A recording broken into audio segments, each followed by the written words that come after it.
PEG ratio क्या होता है, इसे कैसे कैलकुलेट करते हैं और पीईजी रेशो क्यों इम्पोर्टेंट है। पीईजी रेशो एक ऐसा रेशो है जिसे आप देखने से ही ये बता सकते हो कि कोई स्टॉक अंडर वैल्यू है या ओवर वैल्यू। पीईजी रेशो जिसकी फुल फॉर्म है price earning to growth ratio, ये एक वैल्यूएशन रेशो है। पीईजी रेशो हमें ये बताता है कोई कंपनी अपनी अर्निंग ग्रोथ के कंपैरिजन में ओवर वैल्यूड है या अंडर वैल्यूड। जब हम पीई रेशो से कंपनी को एनालाइज करते हैं तो लो पीई रेशो वाली कंपनीज को अंडर वैल्यूड और हाई पीई रेशो वाली कंपनीज को ओवर वैल्यूड मान लेते हैं। लेकिन ये हमेशा सही नहीं होता, क्योंकि अक्सर अच्छी और हाई ग्रोथ वाली कंपनीज का पीई रेशो थोड़ा ज्यादा ही होता है। ऐसे में अगर हम सिर्फ पीई रेशो को देखेंगे तो हम हमेशा अच्छी और हाई ग्रोथ वाली कंपनीज को ओवर वैल्यूड मानेंगे और हम कभी ऐसी कंपनीज में इन्वेस्ट नहीं करेंगे। मोस्टली बड़े इन्वेस्टर्स ने सबसे ज्यादा पैसा ऐसी ही हाई पीई रेशो वाली कंपनी से बनाया है। पीई रेशो की इसी कमी को देखते हुए पीईजी रेशो की शुरुआत हुई थी। पीईजी रेशो को निकालने के लिए हम कंपनी के पीई रेशो को कंपनी की अर्निंग ग्रोथ से डिवाइड करते हैं, यानी PEG ratio is equal to PE ratio divided by earning growth.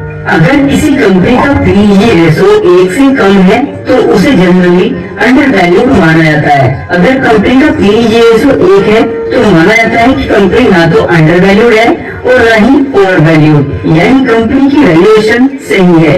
पर अगर कंपनी का पीईजी रेशो 1 से ज्यादा है तो उस कंपनी को ओवर वैल्यूड माना जाएगा।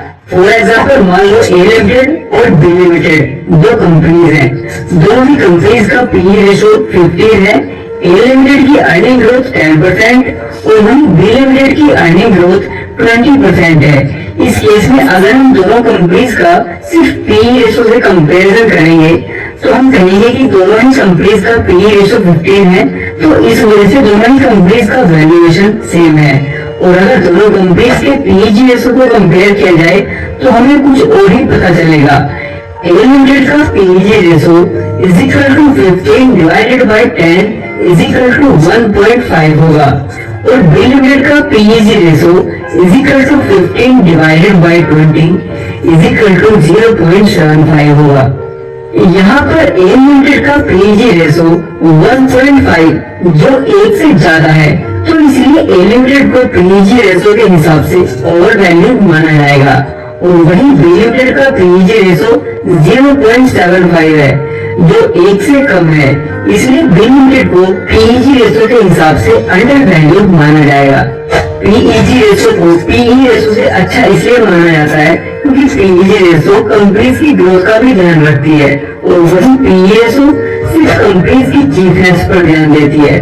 पीई रेशो की इसी कमी की वजह से मोस्टली इन्वेस्टर्स ऐसी कंपनीज में इन्वेस्ट कर देते हैं जो कंपनीज बहुत बुरी होती है और टाइम के साथ और ज्यादा बुरी होती चली जाती है, जिसमें हमारा पूरा इन्वेस्टमेंट डूब जाता है। किसी कंपनी के पीईजी रेशो को हम बहुत सी वेबसाइट्स के थ्रू भी चेक कर सकते हैं, हमें मैनुअली इसे निकालने की भी जरूरत नहीं है। जैसे स्क्रीनर रूटिंग, बहुत सी स्टडीज में देखा गया कि इन्वेस्टिंग टाइम पर जिन कंपनीज का पीईजी रेशो 0 और 1 के बीच रहा उन कंपनीज ने लॉन्ग टर्म में बहुत अच्छे रिटर्न्स दिए और वही इन्वेस्टमेंट करते टाइम जिन कंपनीज का पीईजी रेशो 1 से ज्यादा था उन कंपनीज ने लॉन्ग टर्म में पहले केस से कम या नेगेटिव रिटर्न्स दिए हैं।